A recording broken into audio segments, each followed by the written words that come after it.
ఓం శ్రీ గురుభ్యో నమః. ఓం శ్రీకృష్ణ పరమాత్మనే నమః. ఓం శ్రీమాత్రే నమః. ఓం సాయిరామ్. ఓం సాయిరామ్. ఓం సాయిరామ్.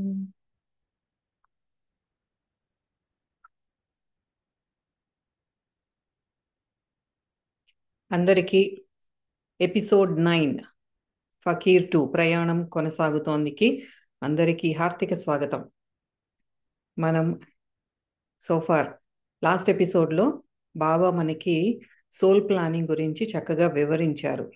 మనకి ఆత్మతలాల్లో ఉన్నప్పుడు మన ఆత్మ ఎలా ప్లాన్ చేసుకుంటుంది, కర్మలను అనుసరించి దానిలో భగవంతుడికి ఎటువంటి ఆ, ప్రమేయం కానీ, అంటే ఆయనకి మనం అనుభవించే పరిస్థితులు భూమి మీద ఏమైతే ఉన్నాయో దానికి భగవంతుడు బాధ్యత కాదు. మన ప్లానింగ్ కానీ, మనం పూర్వజన్మల్లో చేసుకున్న కర్మలు కానీ, వాటి ఆ, వాటిని అనుసరించే మనం జన్మలు తీసుకుంటున్నాము.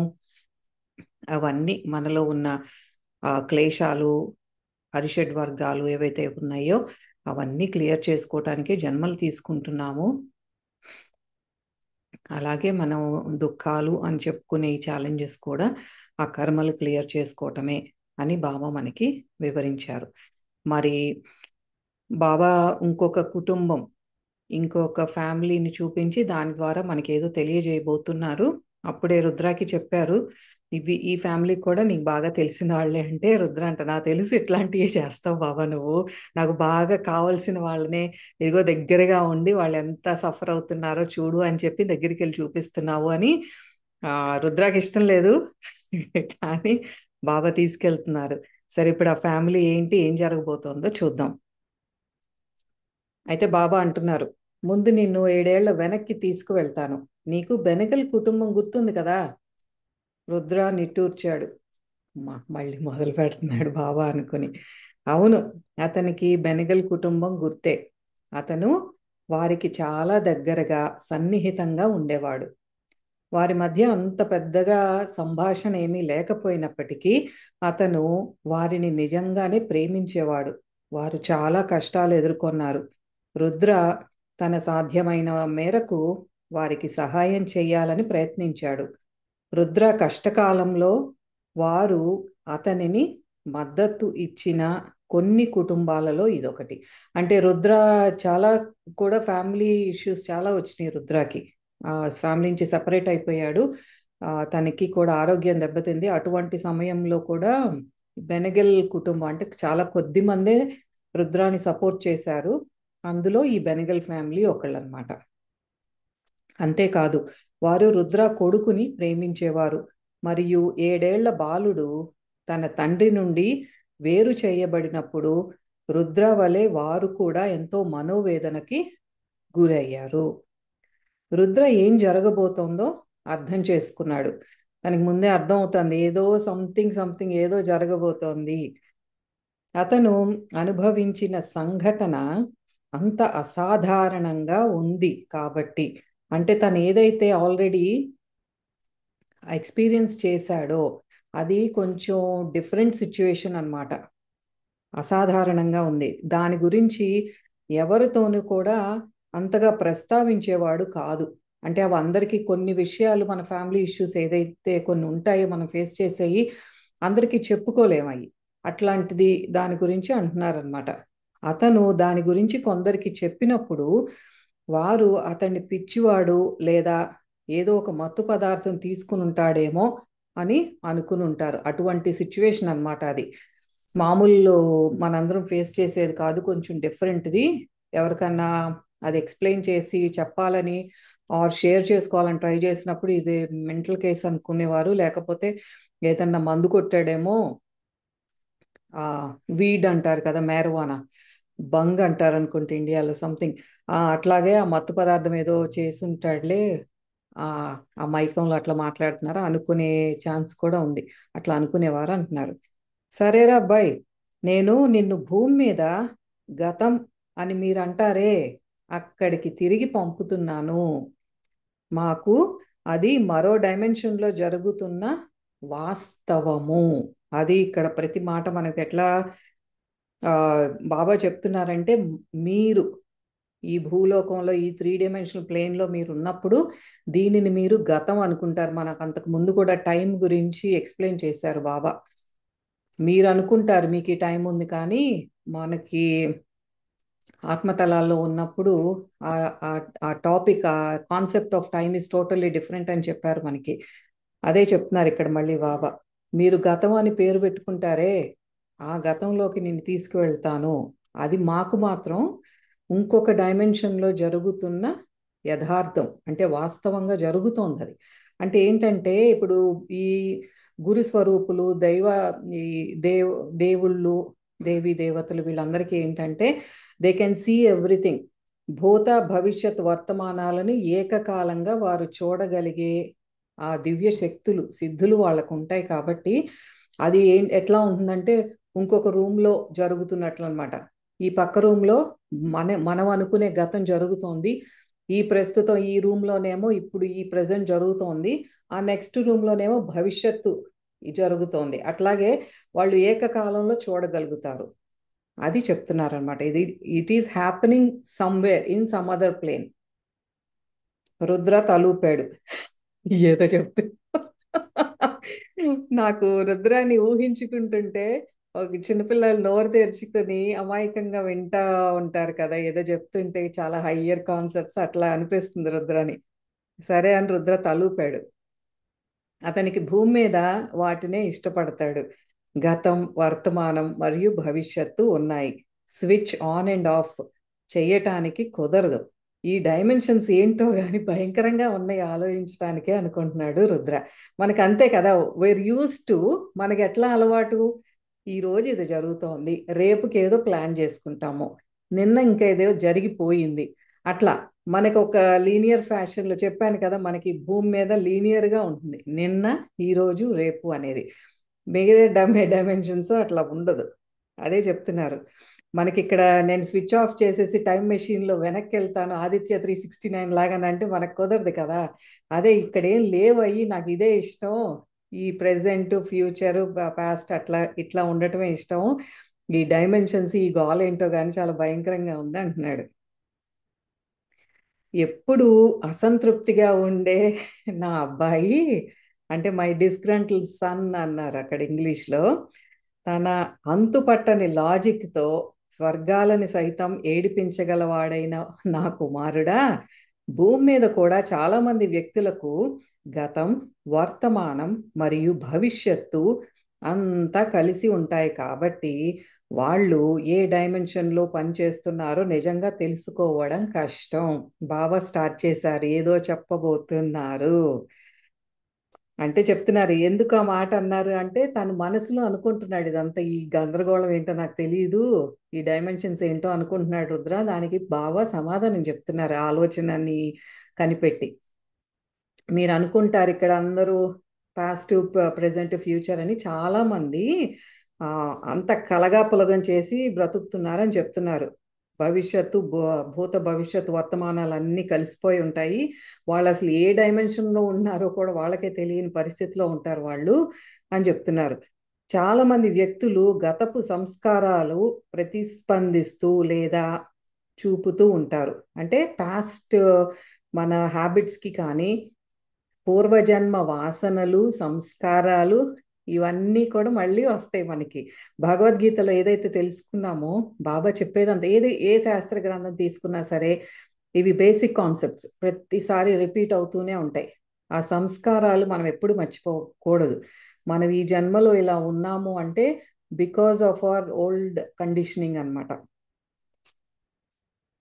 అయితే రియాక్టింగ్, ఏ డైమెన్షన్లో పనిచేస్తున్నారో తెలియదు. చాలామంది వ్యక్తులు గత సంస్కారాలకు ప్రతిస్పందిస్తూ లేదా చూపుతూ ఉంటారు. అంటే రియాక్టింగ్ కానీ యాక్టింగ్ అవుట్ కానీ అంటున్నారు.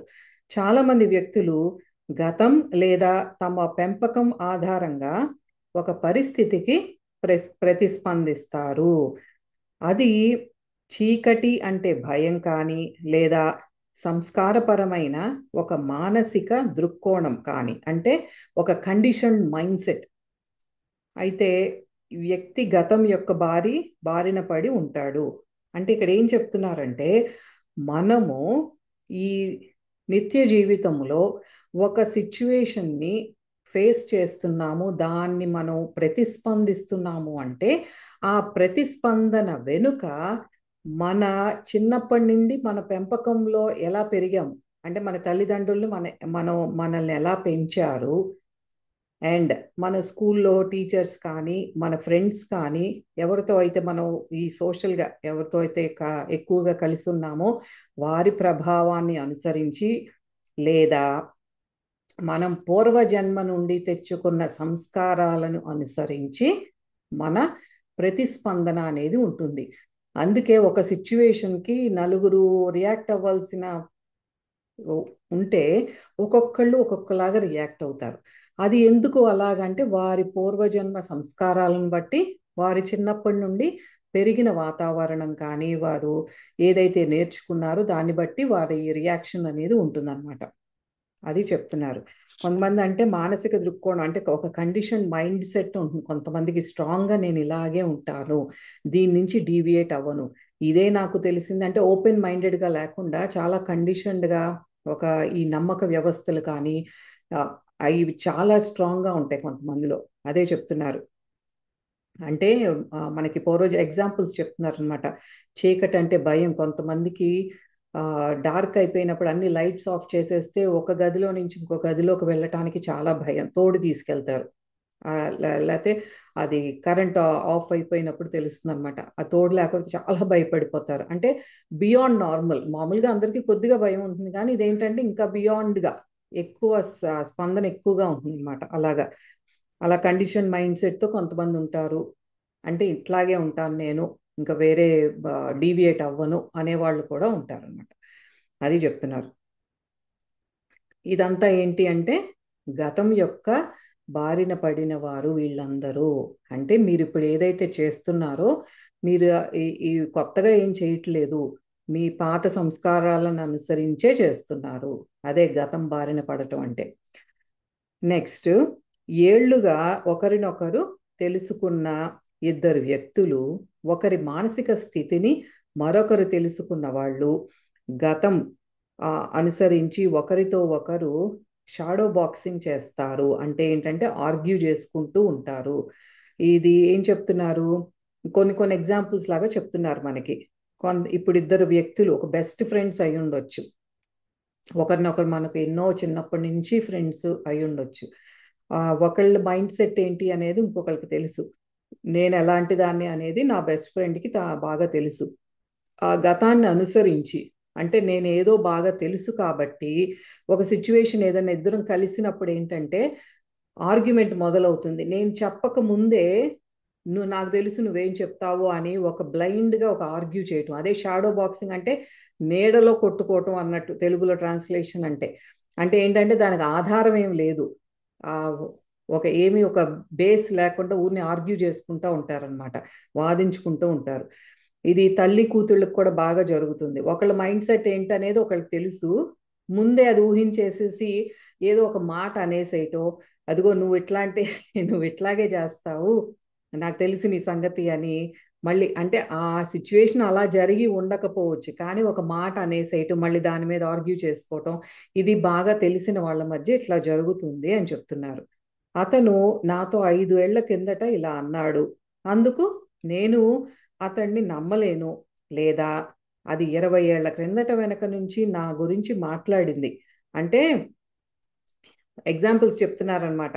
5 years ago అతను ఈ మాట అన్నాడు, అది అధర్మంగా నాకు అనిపించింది, అందుకని నేను అతన్ని ఇంకా నమ్మదలుచుకోలేదు అని 5 years ఎప్పుడో జరిగిన సంఘటన అనుసరించి నేను ఇప్పుడు అతన్ని మీద ఒక ఒపీనియన్ ఫామ్ అయిపోయింది, ఇంకా నేను అతన్ని నమ్మను అనుకోవటం కానీ, లేకపోతే 20 ఏళ్ల క్రిందట బిహైండ్ మై బ్యాక్, నా వెనక, అంటే నా ముందేమో చక్కగా నవ్వుతూ అబ్బా ఎంత బాగా చేస్తావు నువ్వు ఎంత స్కిల్ఫుల్ కానీ, నువ్వు చాలా బెస్ట్ అని కానీ నా ముందు పొగిడి, నా వెనకేమో ఇంకొకరితో అబ్బాయి ఇదంతా వర్స్ట్ ఫెలో తిను అని అతను తిట్టుకోవటం అనమాట. బిహైండ్ ద బ్యాక్ 20 ఏళ్ల క్రితం నా గురించి ఎవరితోనో నువ్వు నా వెనక మాట్లాడావు. అందుకే నేను ఇప్పుడు ఆమెతో లేదా ఆమె ఎదుట మాట్లాడేటప్పుడు చాలా జాగ్రత్తగా ఉంటాను. అది నా చెవిన పడింది. నా వెనకాల ఎవరైతే ఏదైతే అందో నా చెవిన పడింది కాబట్టి 20 ఏళ్ళు అయినా సరే నేను దాన్ని గుర్తు పెట్టుకొని ఆ గుర్తు పెట్టుకుని ఉన్న ఆ మాటను బట్టే నా స్పందన ఇప్పుడు ఆవిడతో నేను ఎలా మాట్లాడతాను అనేది అది డిసైడ్ చేస్తుంది. నా మనసులో పడిపోయిన ఆ మాట అన్నమాట.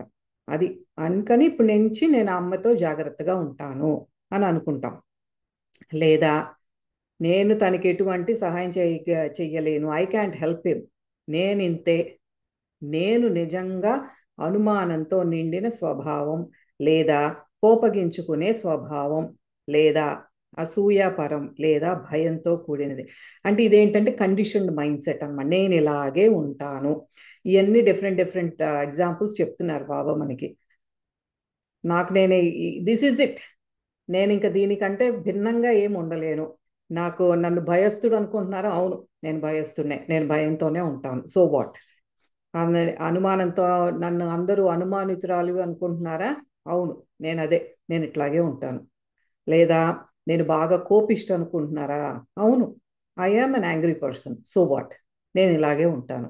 అటువంటి స్వభావాలు కూడా ఉంటాయని చెప్తున్నారు. ఏం చేస్తున్నావు నువ్వు? నీవు గతం యొక్క ఊబిలో ఉన్నావు. అందరికీ చెప్తున్నారు బాబా ఇక్కడ, రుద్రాని కాదు. ఈ బాబా ఈజ్ పాయింటింగ్ అట్ ఎవ్రీబడి. ఈ క్వశ్చన్ ప్రతి ఒక్కరిని అడుగుతున్నారు. ఏం చేస్తున్నావు నువ్వు? నీవు గతం యొక్క ఊబిలో ఉన్నావు, లేదా తీవ్రంగా గతాన్నే జీవిస్తున్నావు. You are living your past very intensely. గతాన్ని అంత గాఢంగా అదే జీవితాన్ని జీవిస్తున్నావు. నీవు ఒక సంఘటనను తీసుకొని తమ సంబంధాన్ని ఆ ఒక్క సంఘటన ఆధారంగా జీవిస్తున్నావు. ఎంతమంది వ్యక్తులు వారి సంబంధాన్ని సంపూర్ణంగా నమ్ముతారు? బహుశా ఆ వ్యక్తి కోపము లేదా అనుమానం వంటి వాటి నుండి బయటపడి ఉండొచ్చు. ఎంతమంది వ్యక్తులు కోపము, అసూయ, పగ లేదా నొప్పిని వదిలివేస్తారు? Not many. ఎక్కువ మంది ఉండరు అట్లా. అంటే మీరు గతాన్ని మీ వర్తమానంలోకి తీసుకువస్తున్నారు. అది బిగ్ పాయింట్ ఇక్కడ. ఏంటంటే యు ఆర్ నాట్ లివింగ్. ఈ రోజు మనం ఇట్లా చేస్తున్నామంటే మీరు చేసేదాని వెనక ప్రభావం అంతా మీ పాస్ట్ లైఫే చూపిస్తోంది. అంటే we're living in the past. Even though మనం కాలంలో ముందుకు వెళ్తున్నాం కానీ మన మనసు ఎక్కడుంది? వెనకాలే ఉంది, పాస్ట్లోనే ఉంటున్నాం మనము. అదే అంటున్నారు. ఏ నువ్వు అంత ఊబిలో ఇరుక్కుపోయి ఉన్నావు నీ పాస్ట్లో. మన లైఫ్లోనే చూసుకోండి. ఇప్పుడు ఏమంటున్నారు అక్కడ? ఒక సంబంధాన్ని, భార్యాభర్తల సంబంధం అయి ఉండొచ్చు, మనకి ఇన్లాస్తో సంబంధం అయి ఉండొచ్చు, ఏదన్నా సరే ఒక సంఘటన ఏదో జరుగుతుంది. ఆ సంఘటనని ఆధారంగా తీసుకునే నువ్వు రెస్ట్ ఆఫ్ యువర్ లైఫ్ జీవిస్తున్నావు. పెళ్ళైన కొత్తలో ఏదో జరిగిందని కానీ ఇప్పుడు ఆ అభిప్రాయము నీకు ఒక వ్యక్తి మీద ఏర్పడిపోయింది. అది అత్తగారు అయి ఉండొచ్చు, మామగారు అయి ఉండొచ్చు, భర్త అయి ఉండొచ్చు, ఆడపడుచు అయి ఉండొచ్చు, ఎవరైనా అభిప్రాయం ఏర్పడి దాని చుట్టూతానే మనకి ఆ సంబంధం అనేది బిల్డ్ అవుతూ వస్తోంది. ఎంతమంది ఇప్పుడు ఆ సంఘటన జరిగిన తర్వాత మీరు సంపూర్ణంగా ఒక వ్యక్తిని నమ్ముతారు? ఒకసారి మీరు క్వశ్చన్ చేసుకోండి అంటున్నారు. ఒక్కొక్కసారి ఇవ ఇదంతా కూడా మన జీవితమే. బాబాయ్ మన రియల్ లైఫ్లోకి వచ్చి చెప్తున్నారు మీరు ఇలా చేస్తున్నారు అని. మనం అదంతా గమనించుకుంటూ ఉండాలి. Are you living your life completely? Are మీరు ఆ పక్కన వ్యక్తిని సంపూర్ణంగా మీరు నమ్ముతున్నారా? బహుశా ఆ వ్యక్తి అంతకు ముందు కోపిష్లాగా ఉండుండొచ్చు. కరెక్టే, మీరు చూసింది విన్నది కరెక్టే. కానీ ఇప్పుడు ఆ కోపం నుండి బయటకు వచ్చేసి తను మామూలుగా అంటే ప్రశాంతంగా ఉండొచ్చు కదా. తన మాట తీరులో మార్పు రావచ్చు. కానీ నీ మనసులో ఇంకా అదే నాటుకుపోయింది. అతను ఒక కోపిష్టి అనే పడిపోయింది. సో అలాంటప్పుడు ఏంటంటే మన స్పందనలో మార్పు రాలేదు.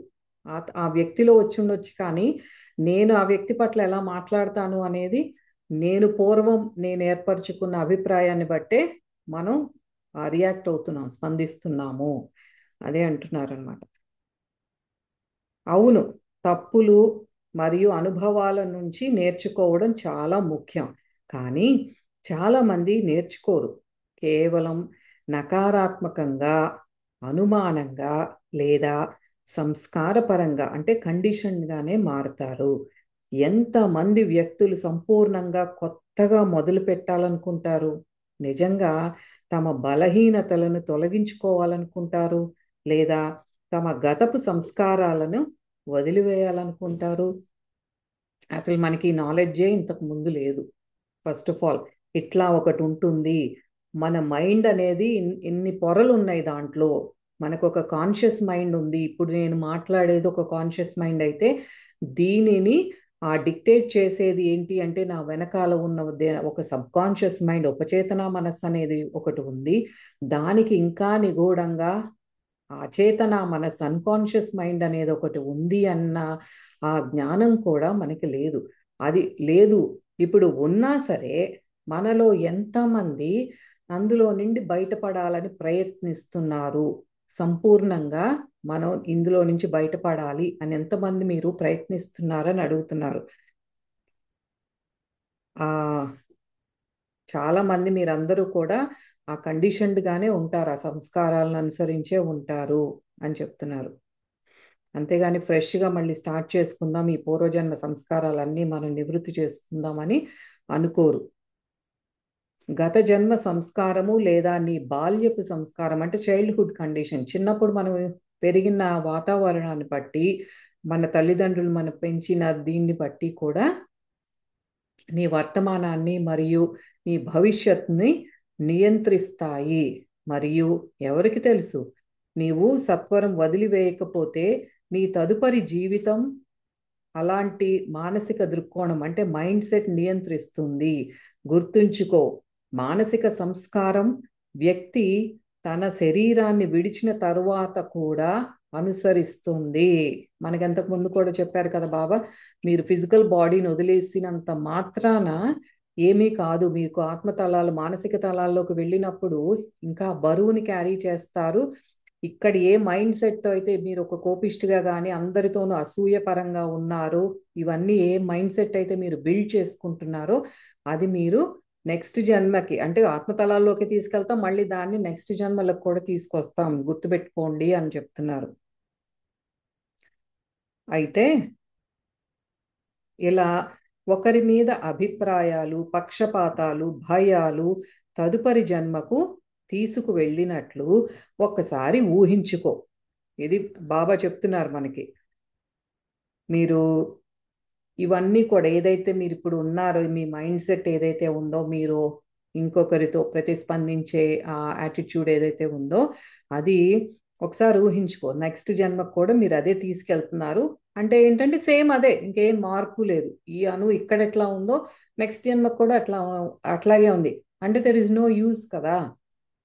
నువ్వు నీరు లేదా అగ్ని, పాము, ఒక టర్బన్ పెట్టుకున్న వ్యక్తి కానీ, బుర్కా వేసుకున్న స్త్రీలు కానీ, పురోహితులన్నా, కుక్కలన్నా, చీకటి అన్నా, ఇలా దేని మీదన్నా ఒక భయం ఉంది. దానిని ఈ జన్మలో అధిగమించలేనప్పుడు దానిని తదుపరి జన్మలోకి తీసుకువెళ్ళడం జరుగుతుంది. మనలో ఇవేదన్నా ఉంటే మనం దాని నుండి ఎలా బయటపడాలి, మనం తప్పించుకోవటానికి ట్రై చేస్తాం, డిస్ట్రాక్ట్ చేసుకోవటానికి ట్రై చేస్తాం. ఇలాంటివి ఏమన్నా ఒకవేళ గమనించినా, నాకు ఒక ప్లేస్ చూస్తే భయం వేస్తుంది, కుక్కల్ని చూస్తే భయం వేస్తుంది, ఏదన్నా ఒకటి మనలో ఉన్నది అన్నది గమనించుకున్నప్పుడు ఏమవుతుందంటే దాన్ని అవాయిడ్ చేయటానికి కానీ డిస్ట్రాక్ట్ చేసుకోవటానికి కానీ ట్రై చేస్తాం. కానీ నిజంగా భయంలోకి వెళ్ళి ఆ దానిని రూట్స్తో సహా మనం పెకిలించడానికి ట్రై చెయ్యం. ఎందుకంటే అది భయాన్ని కలగజేస్తుంది కాబట్టి. ట్రై చేయండి. అంటే నీరు అంటే ఇప్పుడు స్విమ్మింగ్ అంటే చాలా మందికి భయం. నాకు కూడా స్విమ్మింగ్ చేయటానికంటే నేను ఇష్టపడను. ఆ వాటర్లోకి వెళ్తుంటే ఏదో ఊపిరాడని చచ్చిపోతున్న ఫీలింగ్ వస్తుంది. అందుకని నేను ఆ స్విమ్మింగ్కి అవాయిడ్ చేస్తాను. అలాగే చాలామంది మనం భయం ఉంది అని గమనించినా సరే ఆ సిచ్యువేషన్ అవాయిడ్ చేస్తాం, కానీ దాన్ని నివృత్తి చేసుకోవడానికి, పూర్తిగా ఎలిమినేట్ చేసుకోవడానికి ట్రై చేయము. అదే చెప్తున్నారు. అలా చేసినప్పుడు దాన్ని తదుపరి జన్మలో కూడా తీసుకువెళ్ళటం అనేది జరుగుతుంది. ఇప్పుడు మరి గతాన్ని భవిష్యత్తులోకి ఎవరు తీసుకువెళ్తున్నారు నాన్న? Who is taking the past into future? అంటే ఇప్పుడు ఏంటి? ఇప్పుడు ఈ భయం ఏదైతే ఉందో, నీటి గురించి భయం అనుకుందాం. ఇది ఎక్కడి నుంచి వచ్చింది? ఈ జన్మలోది కాదు. ఈ జన్మలో ఏమీ అవ్వలేదు. ఎక్కడ నీళ్ళలో మునిగిపోవటం కానీ, ఏదైనా యాక్సిడెంట్ అవటం కానీ ఏమీ జరగలేదు. అది ఎక్కడి నుంచి వచ్చింది? పూర్వజన్మ నుంచి, పాస్ట్ లైఫ్ నుంచి తెచ్చుకున్నాను. తెచ్చుకున్నది ఈ జన్మలో నివృత్తి చేసుకోకపోతే ఇది మళ్ళీ నెక్స్ట్ జన్మకి తీసుకెళ్తున్నాను. అదే బాబా అడుగుతున్నారు మన ఏంటది? ఇప్పుడు ఈ గతాన్ని అంటే పాస్ట్ లైఫ్లో ఉన్నదాన్ని ఫ్యూచర్లోకి క్యారీ చేస్తున్నది ఎవరు? నువ్వా, భగవంతుడా? నీకెవరిచ్చారు ఇది? నీలో మనసులో ఏదైతే ఆ భయం ఉందో అది నువ్వు జన్మ జన్మలకి తీసుకువెళ్తున్నావు నాన్న అంటున్నారు. నీవు నీ పూర్వజన్మ సంస్కారాలను ఈ జన్మకే కాక తదుపరి జన్మల్లోకి కూడా తీసుకువెళ్తావు. అందుకే ప్రతి ఒక్కరూ మీకు ఏవైతే ఇబ్బందికరంగా ఉన్నాయో, ఏవైతే మిమ్మల్ని ప్రశాంతంగా ఊపిరి పీల్చుకోనివ్వకుండా అశాంతికి గురి చేస్తున్నవో, ఏవైతే మిమ్మల్ని సంతోషంలో ఉండనీయకుండా చేస్తున్నాయో, ఏవైతే మీకు కళ్ళాలు అంటే సంకెళ్ళు వేసి జీవితాన్ని సంతోషంగా ఎంజాయ్ చేయనివ్వకుండా, మాస్టర్కు అంటే గురువుకు దగ్గర అవ్వనీయకుండా, ఆయనను మనల్ని చూసి గర్వించేలా చెయ్యనీయకుండా చేస్తున్నాయో, వాటి మీద దృష్టి పెట్టి పని చేయాల్సి ఉంది. ఇలాంటి వాటి మీద వీలైనంత త్వరగా పని మొదలు పెట్టాలి.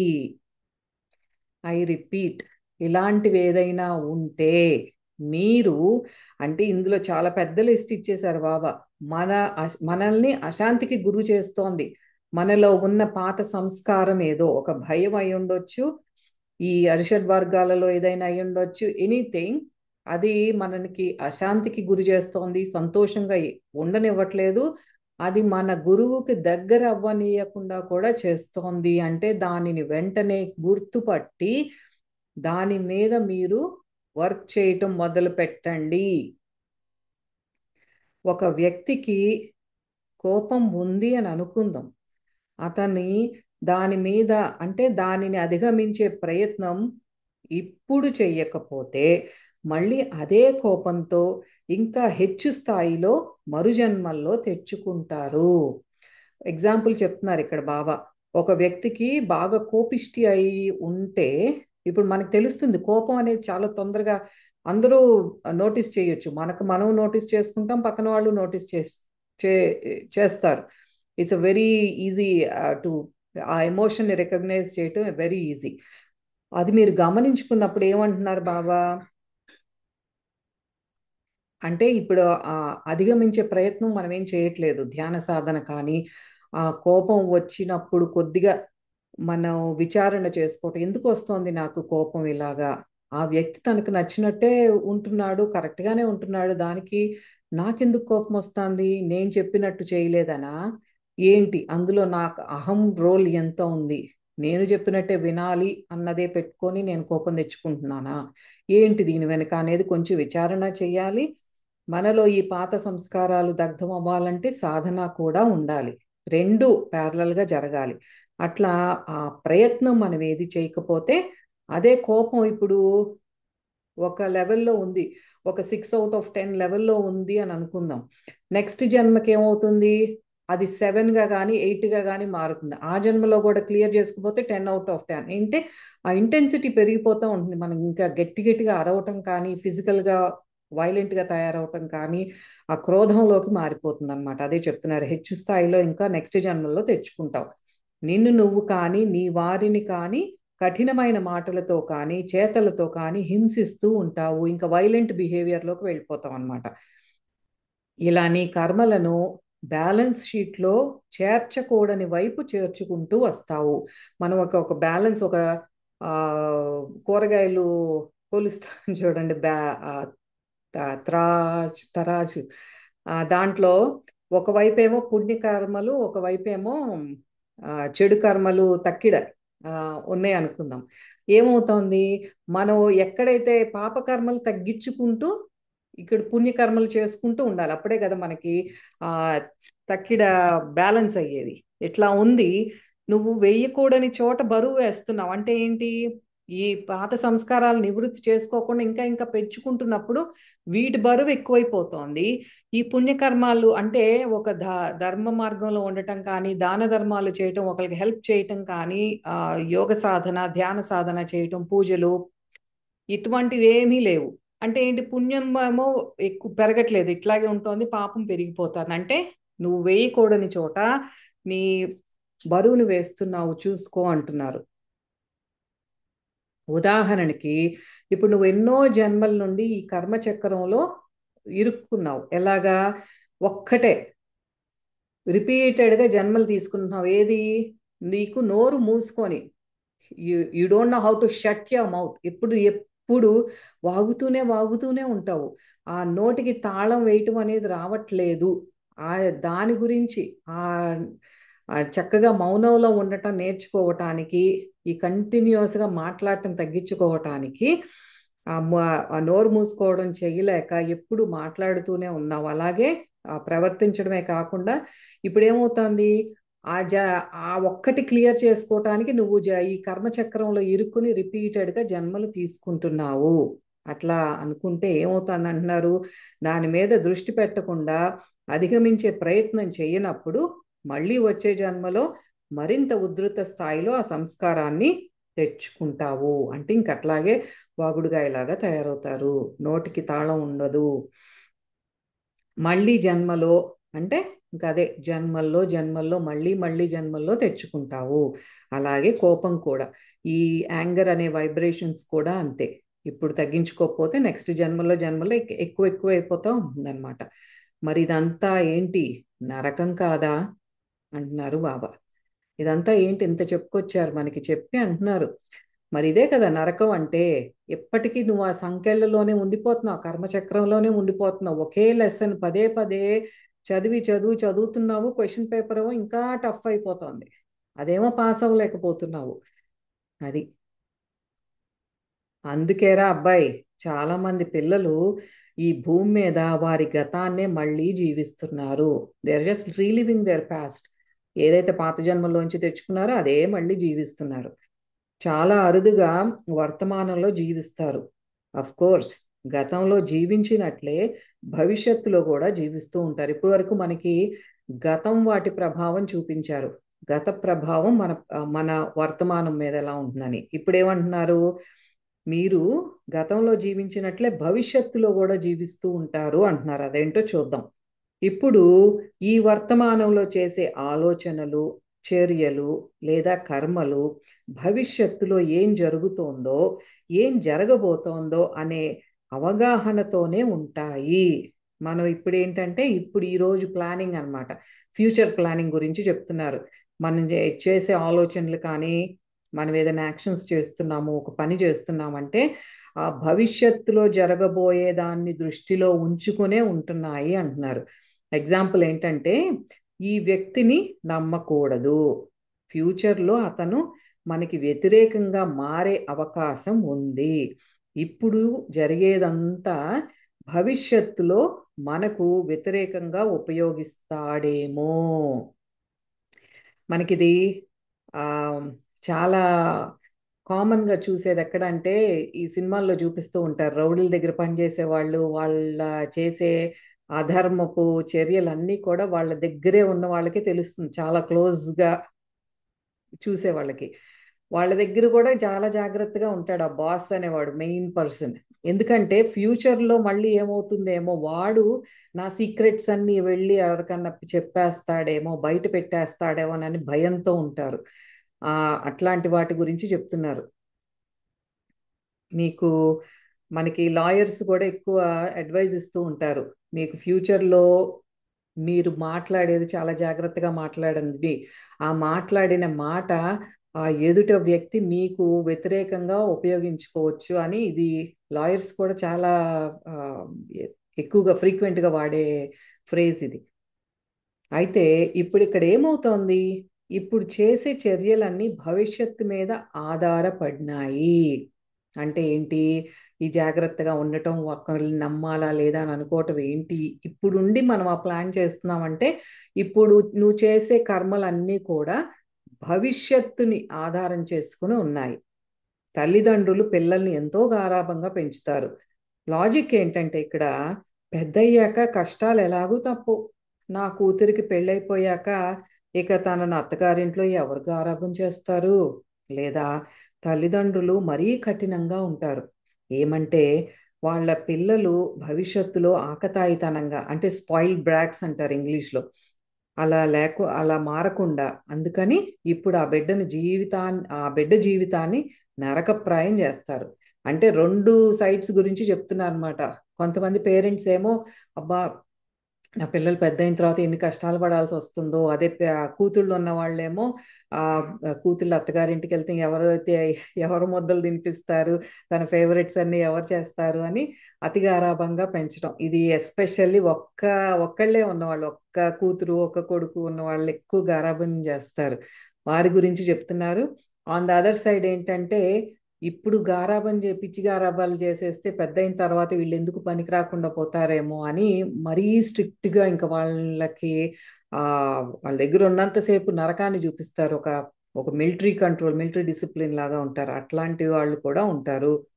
అందుకని అదే అంటున్నారు, ఆ ఫ్యూచర్ని అనుసరించి వీళ్ళ ప్రెజెంట్ చర్యలు ఉంటాయి అని చెప్పటానికి ఉదాహరణ అన్నమాట. అంటే ఏంటంటే, మీరు భవిష్యత్తులో జీవిస్తున్నారు, ఇలా జరుగుతుందేమో అని ఇప్పటి నుంచే ఇవన్నీ చేస్తున్నారు మీరు అంటున్నారు. ఎస్.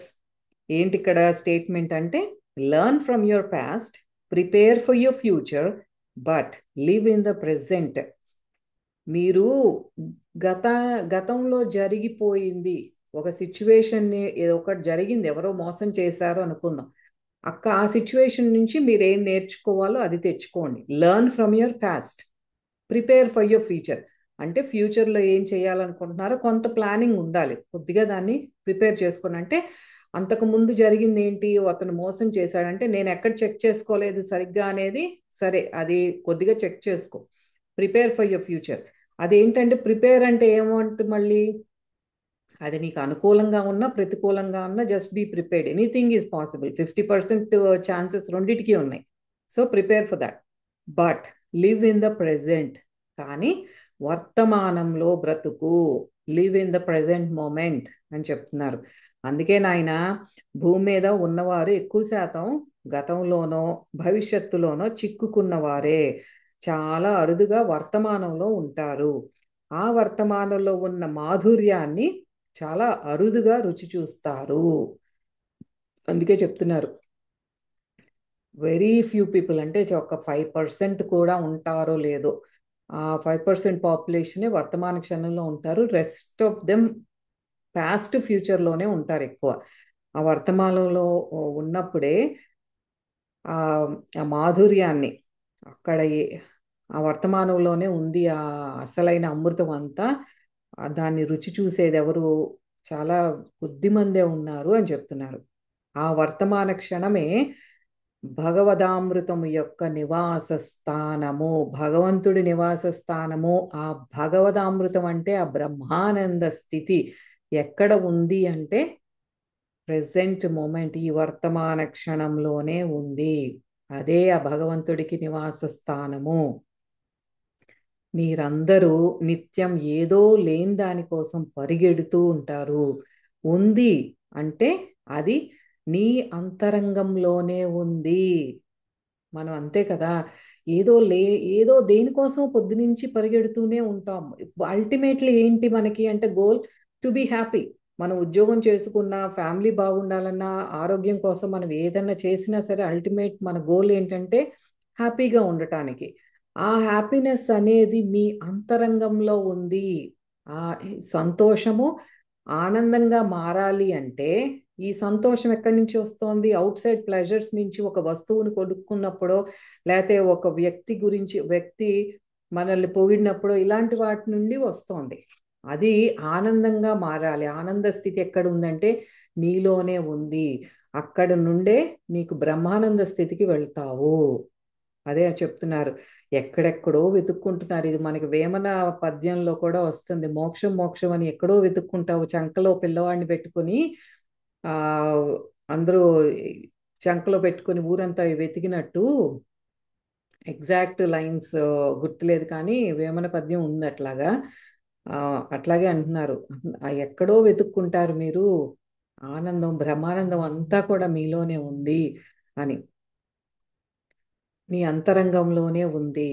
కస్తూరి జింక ఎలా అయితే సుగంధ పరిమళాలు తన నుండే వస్తున్నాయి అని గమనించక అడవంతా పిచ్చిపట్టినట్టు తిరుగుతోందో, మీరంతా కూడా అంతే.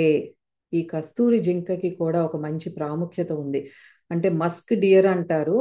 ఆ కస్తూరి మృగం, కస్తూరి జింక, ఇదేంటంటే దాని నుండి ఒక ఒక ద్రవం, ఒక ఎర్రటి ద్రవము కారుతుందంట.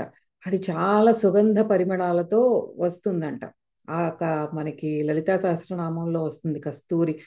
ఆ మాట అంటే మంచి ఆరెంజీ రెడ్ తిలకంగా ఆ కలర్లో కానీ, ఆ సూర్యోదయం వచ్చేటప్పుడు ఆ రంగుతో కూడా వర్ణన ఇస్తారు. దాని నుండి వచ్చే సుగంధ పరిమళాలు తన నుండి వస్తున్నాయని తెలియదు దానికి. తెలియక ఎక్కడి నుంచి వస్తోంది ఇంత మంచి సుగంధ పరిమళం అని ఊరంతా, అది ఆ అడవంతా వెతుకుతుందంట. అదా పోల్చి మనకి చెప్తున్నారు. కస్తూరి జింక ఎలా అయితే ఆ పరిమళాలు ఎక్కడొస్తున్నాయో తెలియక అడవంతా వెతుకుతుందో, మీరు కూడా అదే పని చేస్తున్నారు. నీకు తెలుసా, అన్నింటికంటే మత్తెక్కించే మత్తు పదార్థం ప్రపంచంలో దొరికే ఏ పానీయం కన్నా, ఏ డ్రింక్ కన్నా కూడా, డ్రగ్స్ కన్నా కూడా చాలా శక్తివంతమైనది మీ ప్రతి ఒక్కరిలోనూ ఉంది. అది మీకు తెలుసా? మనకు తెలుసా? లేదు. నేనేమి రూపకంగానో మెటఫారికల్ గానో చెప్పట్లేదు. మీకేమి ఏదో అతీతమైన దాని గురించో, మీకు కంటికి కనిపించిన దాని అంటే అలా చెప్పట్లేదు నేను. I'm not making it up అంటున్నారు. నిజంగానే మీలో అమృతం ఉంది. ఆ ఉంది మీలో అంటున్నారు. యోగులు ప్రార్థనలో, ధ్యానంలో, యోగంలో ఎందుకు అంతసేపు కూర్చుంటారు అనుకుంటున్నావు? ధ్యానం ద్వారా, ప్రార్థన ద్వారా, యోగం ద్వారా మీరు నిర్వాణము అనే అమృతాన్ని సేవించే అవకాశాన్ని కల్పించుకుంటున్నారు. ఇక్కడ ఏమంటున్నారు? ఈ సాధనలు ఏవైతే చెప్పారో, ప్రార్థన, ధ్యానము, యోగము, వీటి ద్వారా ఇది మీరు ఎప్పుడైతే మీరు ఆ ప్రాక్టీస్ చేస్తున్నారో దాని ద్వారా మీకు మీరు అవకాశం కల్పించుకుంటున్నారు. దేనికి అవకాశం? ఆ అమృతాన్ని సేవించే అవకాశం. ఏమిటా అమృతం? నిర్వాణము అనే అమృతం. అంటే బ్రహ్మానంద స్థితిలోకి వెళ్ళి ఆ భగవత్ చైతన్యంతో అనుసంధానమైతే వచ్చే, మనలో అనుభవపూర్వకంగా అనుభూతి చెందే అటువంటి ఆ ఆ స్థితిని, దాన్ని అంటున్నారు అమృతం అని. అది మీలోనే ఉంది. అది మీకు అవకాశం కల్పించుకుంటున్నారు మీరు. ఒక్కసారి గనక నీవు ఆ అమృతాన్ని రుచి చూస్తే, అంటే ఆ బ్రహ్మానందాన్ని గనక రుచి చూస్తే, అబ్బాయి మళ్ళీ మళ్ళీ ఆ బ్రహ్మానందానుభూతి కావాలి అని, ఆ దైవత్వము, ఆ బ్రహ్మానందం అనే ప్రవాహములో ఏదైతే ప్రతి ఒక్కరిలోనూ ప్రవహిస్తోందో అందులోనే మునకలు వేయాలని పరితపిస్తూ ఉంటావురా నువ్వు. ఒక్కసారి రుచి చూడు, అప్పుడే నీకు అర్థమవుతుంది. ఇప్పుడు మనకి భగవద్గీతలో చెప్పేది కూడా, పరమాత్మ చెప్పేది కూడా అంతే. మనకి ఆ 2వ అధ్యాయము ఆఖరి శ్లోకంలో ఏషాతే బ్రాహ్మీ స్థితి పార్థ అన్నారు పరమాత్మ. నైనాం ప్రాప్య విమోహ్యతి అంటే అక్కడ నీకొక్క అదే ఆ స్థితప్రజ్ఞతతో ఉండటమే అదే బ్రాహ్మీ స్థితి. ఒక్కసారి ఆ స్థితి కనుక నువ్వు రుచి చూస్తే, అట్లీస్ట్ చనిపోయే ముందు స్థిత్వా శ్యామంత కాలేపి అక్కడ చెప్పారు. అట్లీస్ట్ చనిపోయే ముందు, అంటే చనిపోయే ముందైనా ఆ బ్రాహ్మీ స్థితిని కనుక నువ్వు ఎక్స్పీరియన్స్ చేయగలిగితే, అక్కడ ఎక్స్పీరియన్స్ చేయాలంటే మనకి ప్రాక్టీస్ అనేది చిన్న వయసు నుండే కావాలి. చేసినట్లయితే బ్రహ్మ నిర్వాణముచ్యతి, నీకు బ్రహ్మ నిర్వాణ స్థితి అంటే ఏంటంటే అదే నిర్వాణ స్థితికి నువ్వు వెళ్తావు అని పరమాత్మ అక్కడ ఏదైతే చెప్పారో ఇక్కడ బాబా అదే మనకి ఎక్స్ప్లెయిన్ చేస్తున్నారు. మీరు ఒక్కసారి అది రుచి చూడండి. పరమాత్మతో లయమైపోతే వచ్చే ఆ అనుభూతి ఏదైతే ఉందో, ఆ అబ్సల్యూట్ బ్లిస్ఫుల్ స్టేట్ ఏదైతే ఉందో, ఒకసారి రుచి చూస్తే దానికి సాటి రాదు మీకు ఈ భూమిల మీద దొరికే ఎటువంటి మత్తు పదార్థం. ఏ ఆల్కహాలిక్ డ్రింక్ కానీ, మీరు విస్కీ తాగుతారా, జిన్ రమ్ము కానీ ఏం తాగినా రాదు. మీరు ఎటువంటి డ్రగ్స్ తీసుకున్నా మీకు ఆ స్థితి అనేది రాదు. ఇట్స్ అతీతమైనది, అది వర్ణించనలవి కానిది అని దాని గురించి మనకి బాబా చెప్తున్నారు. ఇంకా అదే కావాలని అనిపిస్తుందంట.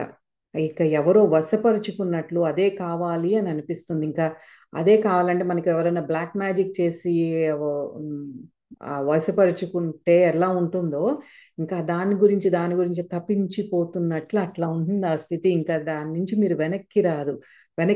అదే అక్కడ పరమాత్మ కూడా మనకి చెప్పింది అదే.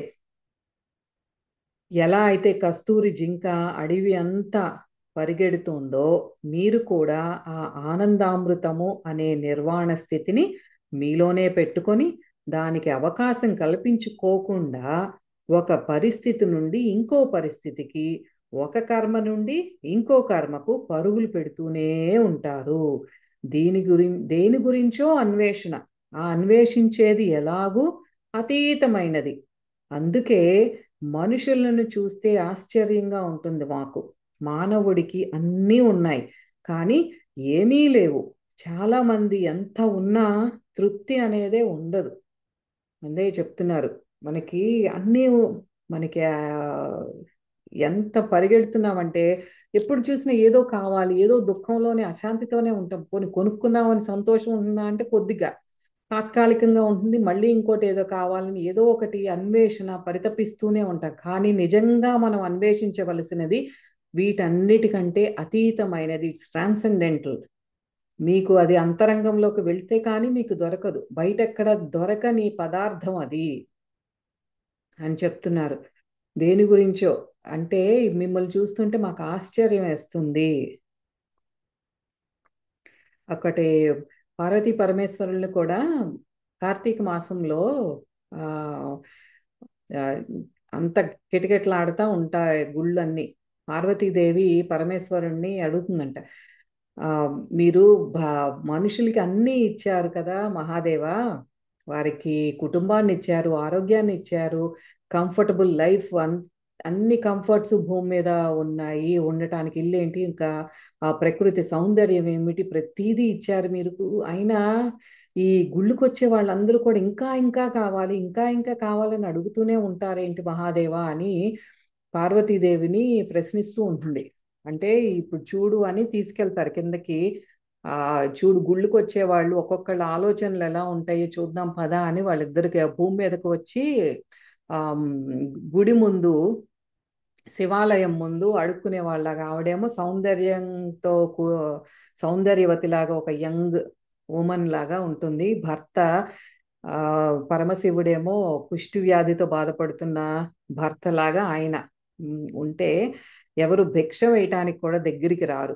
కానీ కార్తీక మాసము భగవంతుడికి అభిషేకం చేయాలి, శివుడికి అభిషేకం చేయాలని ఓ తండోపతండాలుగా తోసుకుంటూ లోపలికైతే వెళ్తారు. కానీ బయటే ఆకలితో ఉన్న ఈ వృద్ధ దంపతులని ఆ చూసి ఎవరు పట్టించుకోరు. ఒకళ్ళేమో వచ్చి ఆవిడికి సలహా ఇస్తారు, నువ్వు సౌందర్యంగా ఉన్నావు కదమ్మా, ఎందుకు ఆ వ్యాధిగ్రస్తుడైన భర్తతో నీకెందుకు, వేరే వివాహం చేసుకోవచ్చు కదా అని సలహాలు.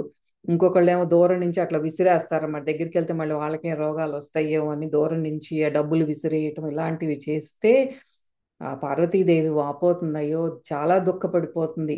ఈ వీళ్ళ గురించే మనం తప్పించేది, వీళ్ళ గురించే మనం నిత్యం ఆ, వీళ్ళకి ఏం చేయాలి అని తప్పించేది అని చాలా దుఃఖపడుతుంది.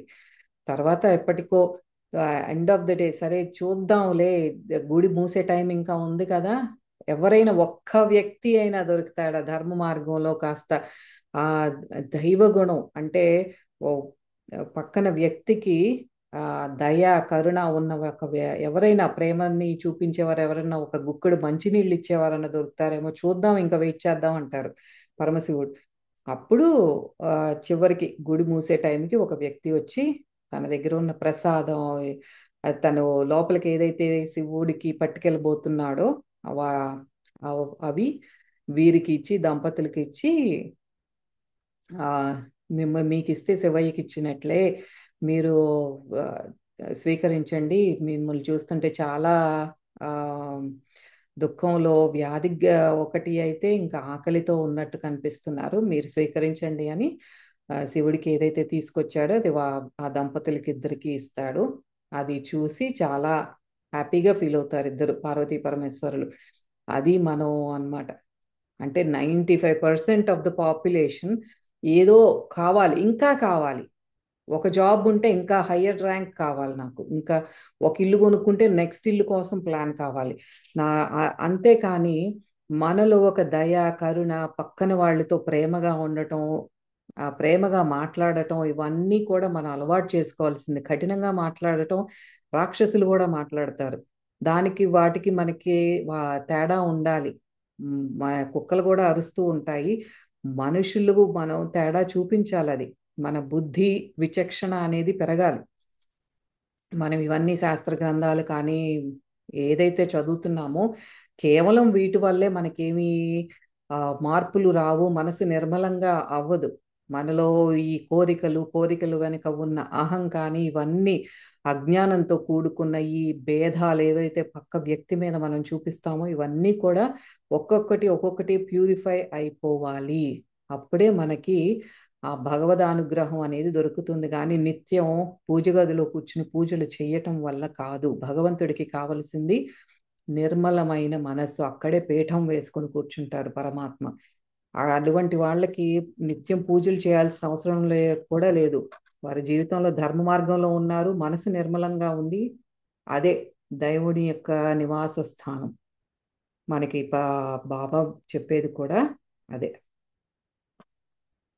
అవును బేట, ధ్యాన సాధన ద్వారా, కొన్ని శ్వాస క్రియల వల్ల, కొన్ని యోగిక్ ఎక్సర్సైజెస్ ద్వారా నీలో, నీ అంతరంగంలో ఉన్న సహస్రాదళ పద్మము నుండి విడుదలయ్యే అమృత ధారను విడుదల చెయ్యగలవు.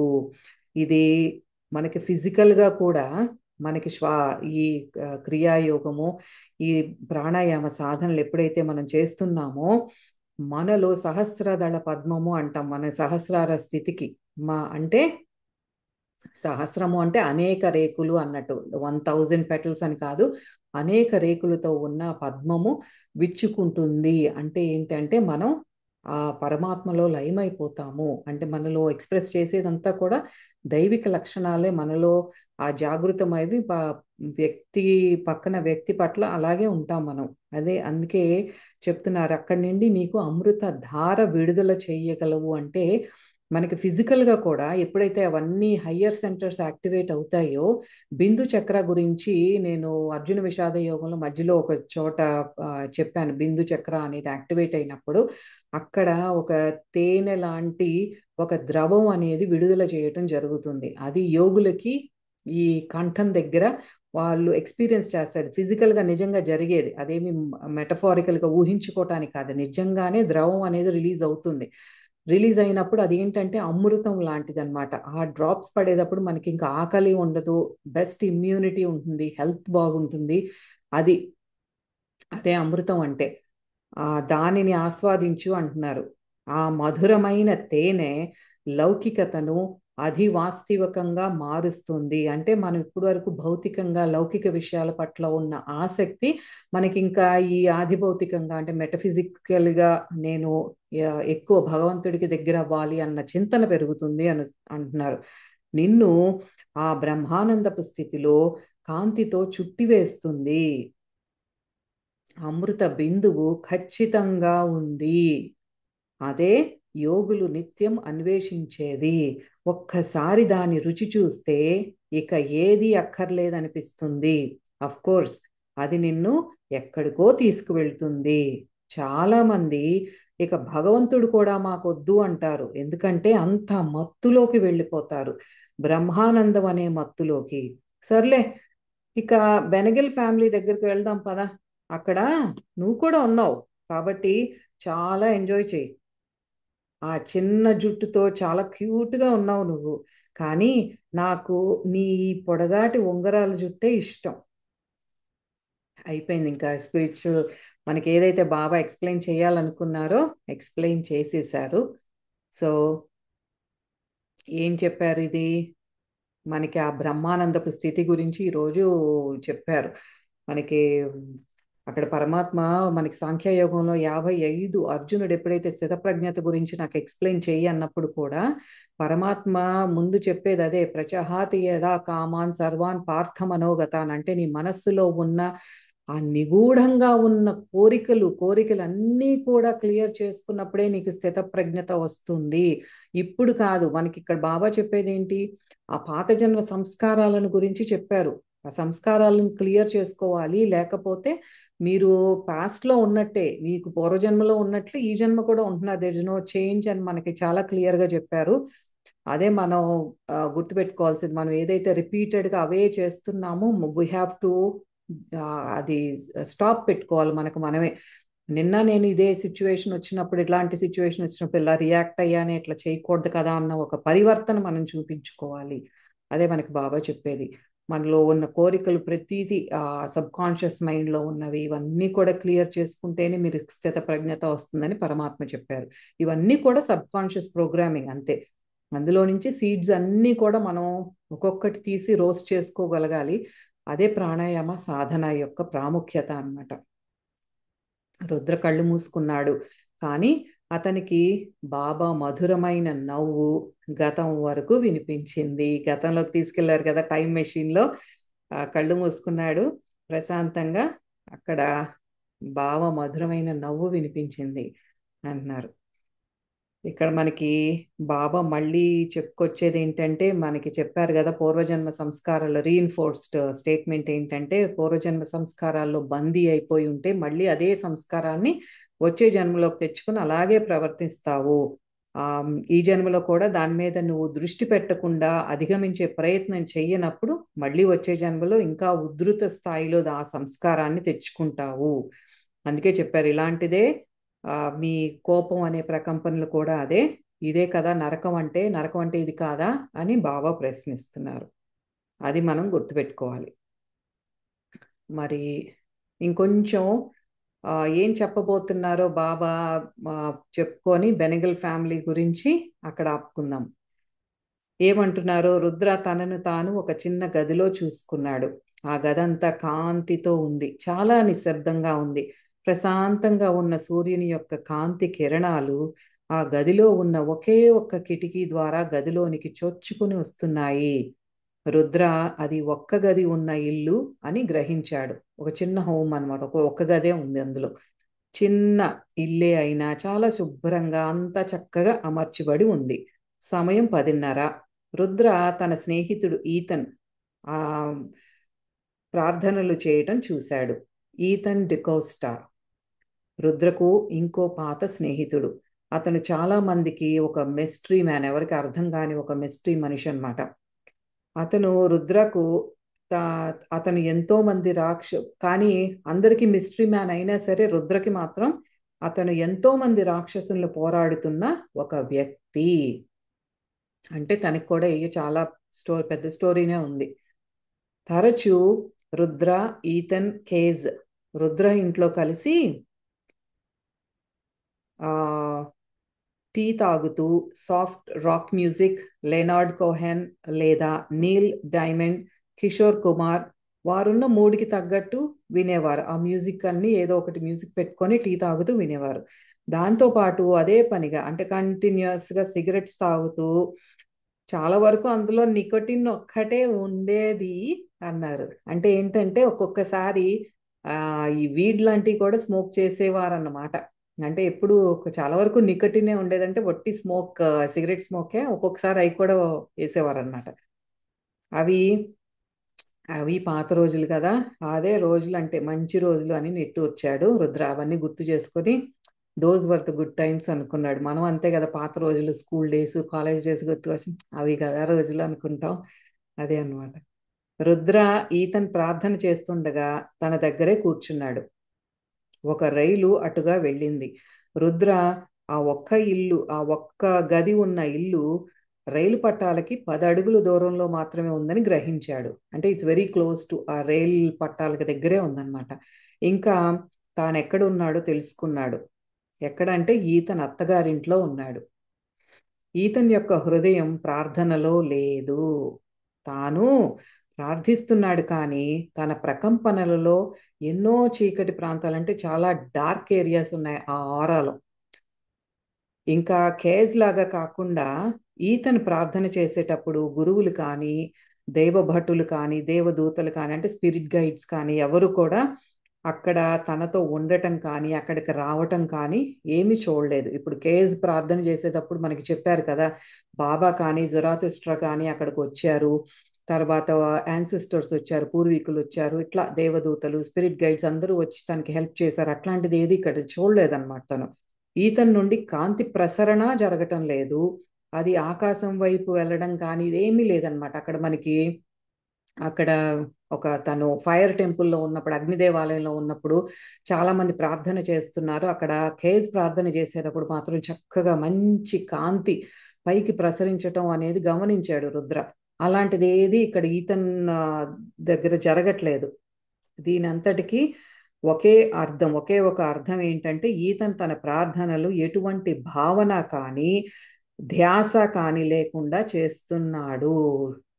మనం ప్రార్థన మనం చేసేటప్పుడు కూడా ఇదే గమనించుకోవాలి. మనం దాని మీద ఫోకస్ పెట్టి చేస్తున్నాము, భగవంతుడి మీద ధ్యాస పెట్టి చేస్తున్నాము అనేది ఆ భావన లోపల ఫీల్ అవ్వాలి. నేను ఒక మంత్రం చదువుతున్నానంటే ఆ దేవుడితో లైవ్ అవుతున్నానన్న భావనతో మనం చెయ్యాలి.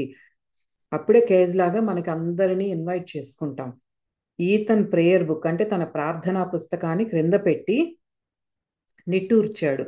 అది ప్రార్థనలో తన హృదయం నిమగ్నం అవ్వలేదు అని గ్రహించిన వాని యొక్క నిట్టూర్పు.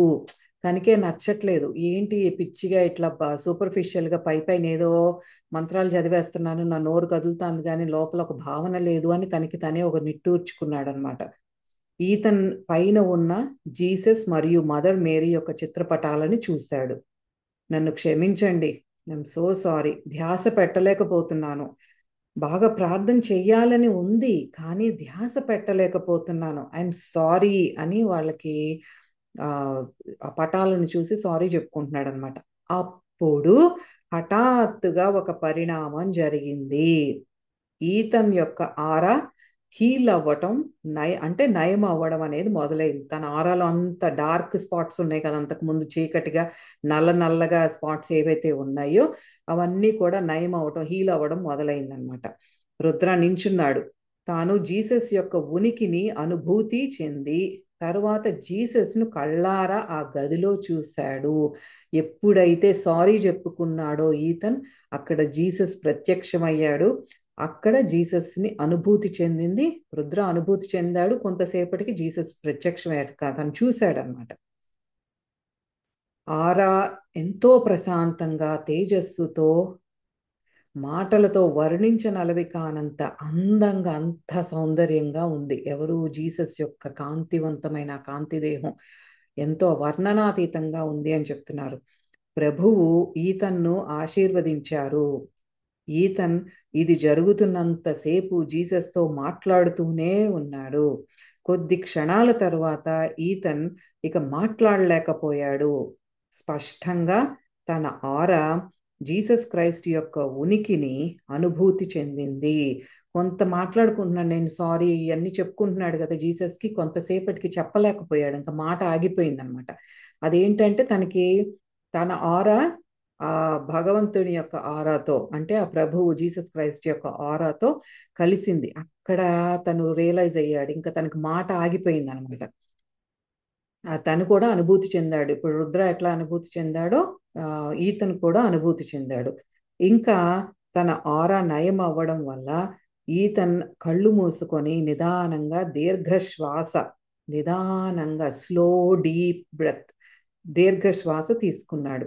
ఎందుకంటే ఇప్పుడు ఆరా అంతా కూడా హీల్ అయిపోయింది, ఆ డార్క్ ఏరియాస్ పోయి ఇంకా ప్రశాంతంగా ఉన్నాడనమాట. రుద్ర లార్డ్ జీసస్ ఈతన్ హీల్ చేయడం అక్కడ గమనించాడు రుద్ర. భగవంతుడు ఆయన ప్రభువే వచ్చి తను హీల్ చేయటం చూశాడు. ఆ తర్వాత ఎంత నిశ్శబ్దంగా అందంగా ఆ అట్లా ఆరాలోకి వచ్చారో అదే విధంగా ఆ ప్రభువు గది నుండి నిష్క్రమించారు. అంత క్వైట్గా ఎలా అయితే వచ్చారో, నిదానంగా ప్రశాంతంగా కాంతిగా వచ్చి అక్కడంతా కూడా ప్రశాంతతను నిలిపి ఈతన్ని ఎట్లా హీల్ చేశారో అంతే నిదానంగా గదిలో నుంచి వెళ్ళిపోయారు జీసస్ క్రైస్ట్. రుద్ర సుగంధ పరిమళాలను వెదజల్లే ఆ దివ్య మూర్తి దివ్యత్వాన్ని శ్వాసించగలిగాడు. అది ఎంతో ప్రశాంతతతో కూడిన నమ్మశక్యం కాని ఒక అద్భుత క్షణం. అదంతా అంత విట్నెస్ చేసి అంత చూడాలి అంటే మనకి శక్తి సరిపోవాలి. ఆ ఆ దివ్యాత్మలు రావటం కానీ, ఆ ప్రశాంతతను మనకి అందించి హీల్ చేయటం కానీ ఒక దివ్యానుభూతి. అదొక మధుర క్షణం అంటున్నాడు రుద్ర. మరి ఈతన్ క్యారెక్టర్ కూడా చాలా విభిన్నంగా మనకి కేస్ గురించి చాలా ఆ పాత్ర కూడా చాలా అద్భుతమైన పాత్ర. ఇప్పుడు ఈతన్ గురించి చెప్తుంటే కూడా మనకి చాలా కనెక్ట్ అవ్వచ్చు దాంతో. మనకు ఒక్కొక్కసారి ప్రార్థనలు కానీ ఇవన్నీ చేస్తాం కానీ అంత డీప్గా వెళ్ళలేము. ఏదో ఒక లోపల చంచలత ఉంటుంది. మరి అలాంటప్పుడు కూడా ఒక క్రైస్ట్కి సారీ చెప్పుకున్నప్పుడు ఆయన రావటం, హీల్ చేయటం ఇదంతా కూడా చాలా అద్భుతంగా ఉంది. మరి తర్వాత ఏం జరుగుతోందో తెలుసుకోవాలి అంటే వచ్చే వారం వరకు వేచి ఉండవలసిందే. వచ్చే గురువారం మళ్ళీ కలుద్దాం. అంతవరకు సెలవు. నమస్తే.